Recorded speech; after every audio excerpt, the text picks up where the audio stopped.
I'd be interested in the young, any of you guys that are in school or just out of school, as it seems like it's your show. Um, um, I'm interested, because again, I showed you a little bitty fragment of the book I'm working on, and I'm interested in kind of articulating the problem. And we'll maybe get a few of them built, but I recognize that I'm not in sync, but it's okay. It's my work, and I'm interested. Again, maybe part of my generation, there was a blurring between ideas and concepts and work, and it still stays with me. At times, I'd rather end a work at a concept instead of getting it done incorrectly, and I'm totally okay with it, right? And so I'm not so project complete, or I'm not so reality quote, right, focused, right? But that maybe that's again part of my generation. You'll have to tell me that ideas is what we produce, right? And again, I spent my first 20 years producing ideas. I didn't make buildings. And I'm just as comfortable with the ideas as I am with the buildings. To me, again, it moves back and forth. Okay. If there's any, I don't know, Tom, if you actually are looking for questions from students or at least comments from them regarding the topic, but if anyone wants to raise their hand, you're welcome to do that. Otherwise, okay. I have a question, Mario. Yep. James. Yeah, sorry, I'm driving right now, so I'm gonna pull over because I don't want to miss this lecture. I was very, very upset. I caught the LA traffic. If you move the camera a little bit to the right, I'll see where you are out the window. I'm actually driving to Palm Springs. So I actually have a question about power and circulation in the city.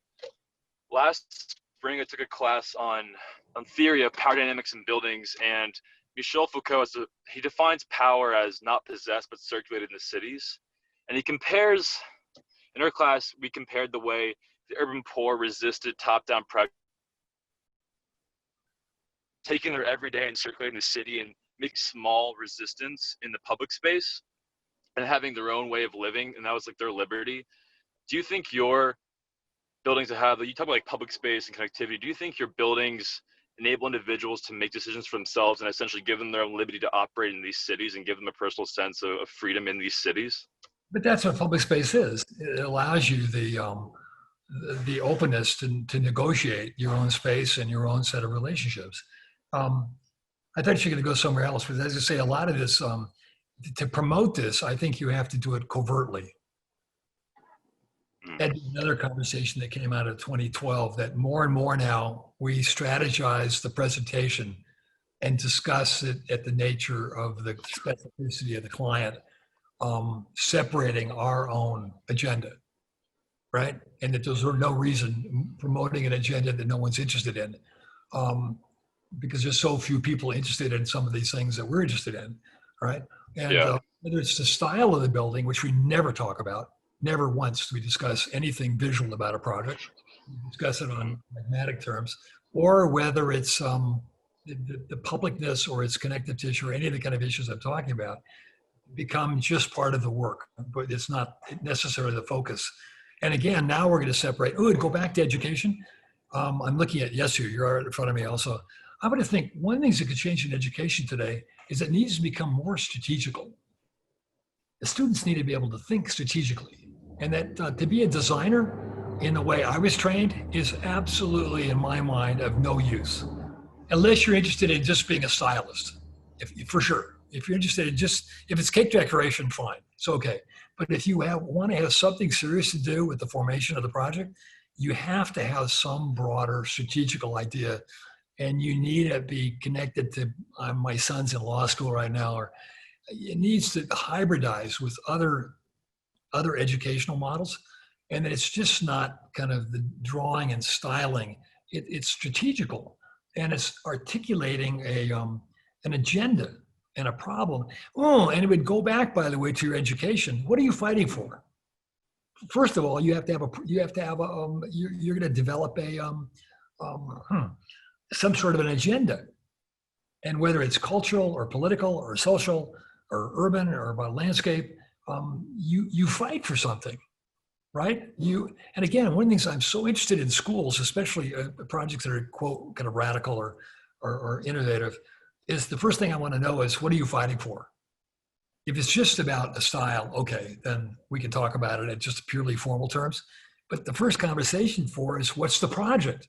And the project isn't the formal. The project is the basis of the project, socially and culturally and politically. Make sense? And that's where the Yeah, it makes conversation. sense. So when you start asking about public space, you are fighting for some notion that you can locate that architecture supports. Because the question would be, what does architecture support? If you, again, go back to the most basic question, what is our agenda? How does architecture somehow shape the world in both private and public terms?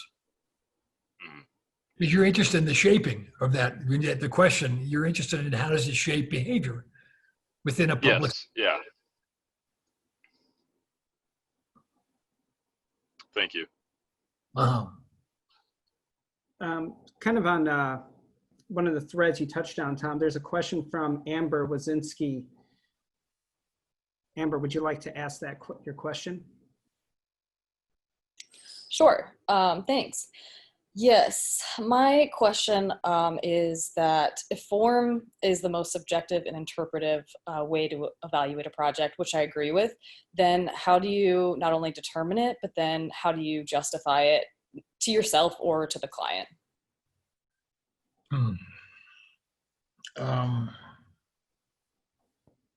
You don't. Where is it?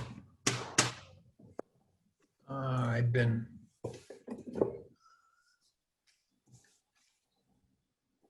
No, I did it.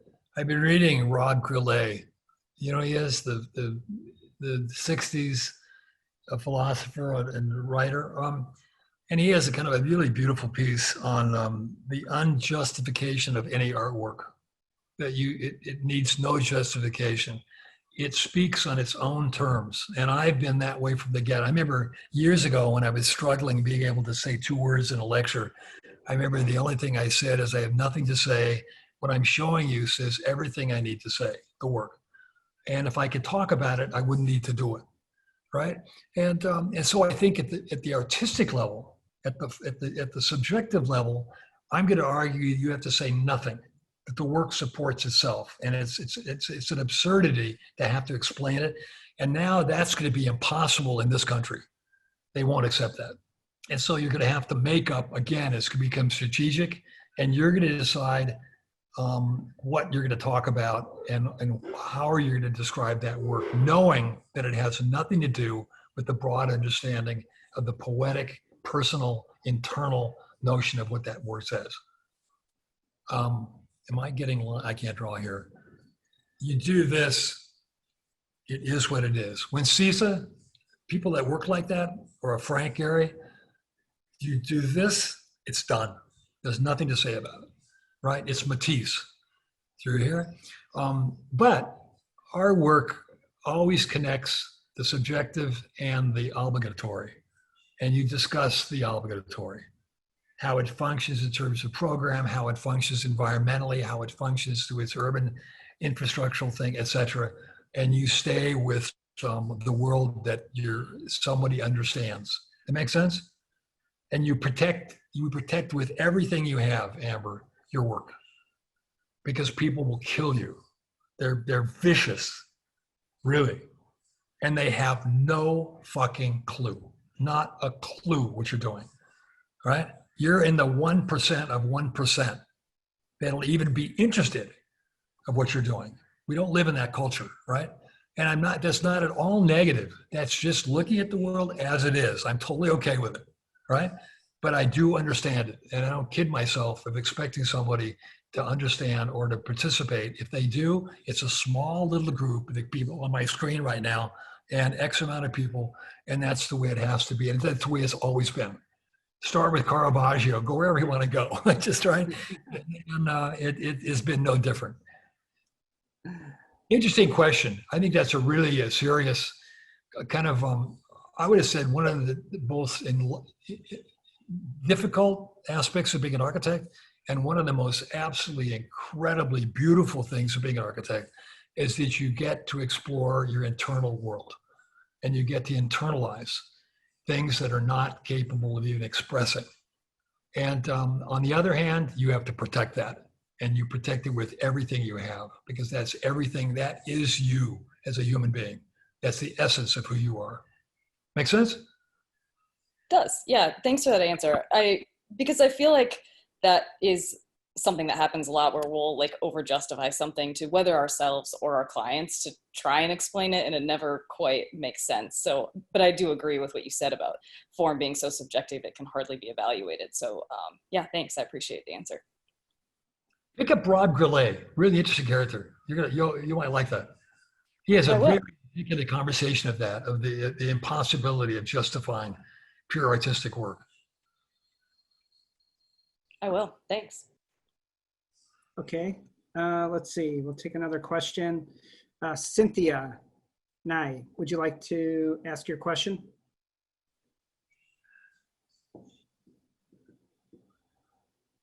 Cynthia? Yes. Yep, she looks Can like Kauai. Are there certain behind you right so now? can you hear me? I So can. my question is, as an architectural educator, how might this global crisis affect curriculum content, emphasis, and how we educate future architects and planners? For example, do you think that biophilic design should become more prominent in the curriculum? Which design? Biophilic design, so green walls, images of nature, natural materials. Yes. Should Like a mandatory part of the natural environment be a major part of our education, an understanding of broad ecological? I mean, ecology replaced nature. There's no such thing as nature as we understood it in an early 20th century, 19th century sense. We now understand nature is constructed. And it seems like one of the major territories of architecture without any question. And I tried to talk about, or at least I alluded to it in The Giant, the last project. We're looking for a work that finds terms between biology, ecology, and constructed work. And it shifts also from methods of production from something that's quasi-typological to something that's morphological, which is going to connect to our digital world and how we think about architecture today in a non-Cartesian sense. That make sense? Yeah, also I was wondering, do you think that there should be more focus on crisis architecture, meaning design responses to these natural and man-made disasters, climate change, natural conflicts, floods, pandemics? Sure. Of course. I guess one of the, you're going to open up a kind of an issue. It seems like we don't have a single profession anymore. And maybe that's another change that'll take place in the next couple of decades. It seems like we're kind of limited to, if it was medicine, we're only educating GPs. And I just had a thing called an ablation. They kind of scar your heart a little bit to keep you from getting your rhythm of your heart going. And I'm working with a cardiac, electrocardiac surgeon, right? Not only just cardiac surgeon, but the next level electro. And he has a room filled of 8 people in the procedure, and insanely specialized. And he's spending the first 2 hours mapping your left chamber. And he's using tools that are exactly parallel to our tools digitally as he maps the chamber architecturally before he starts a procedure. And I think we're probably past the point of needing much more specialization in our work, right? And it'll move through construction and the more pragmatics of building. And it would definitely have to do with movement towards the specialties you're talking about through disasters or temporary or ephemeral kind of buildings and housing. And it'd go on and on. It'd move towards urban, towards planning, towards infrastructural ideas, towards the political end of it or the development end of it, which happens anyway, right? Because your student, they find kind of their own kind of terms, and they'll end up being the head of city planning someplace or urban design or something. And it seems like we could kind of move in that direction. And it seems like we moved in the opposite direction. Everybody wants to be, I'm going to joke now, everybody wants to be SCI-Arc, right? And they're now SCI-Arcs everywhere. No matter where I go, it looks like SCI-Arc and the same work and the same stuff, right? And it seems like we need to kind of re-expand out. And it's also, it seems like it's more and more focused to the formal. And it seems like it needs to move out again into a much broader kind of range. And I've always thought that the focus on formal design, I think, is way too particular to a certain kind of student. Everybody isn't equipped. The woman that asked me the question about her private work and if she has to explain it or not, everybody isn't equipped to be an artist, right? And I have students that are much more, they're more right side, and they're going to be much more equipped to work within a very particular territory, having to do with construction, having to do with coordination of building processes. You could go on, kind of all the more obligatory kind of aspects of our work. And it's going to open up, and I haven't got things I can show you. We're scripting designs now, and I can show you a building. I can show you 100 variations of a building we've done that we scripted in 2 nights.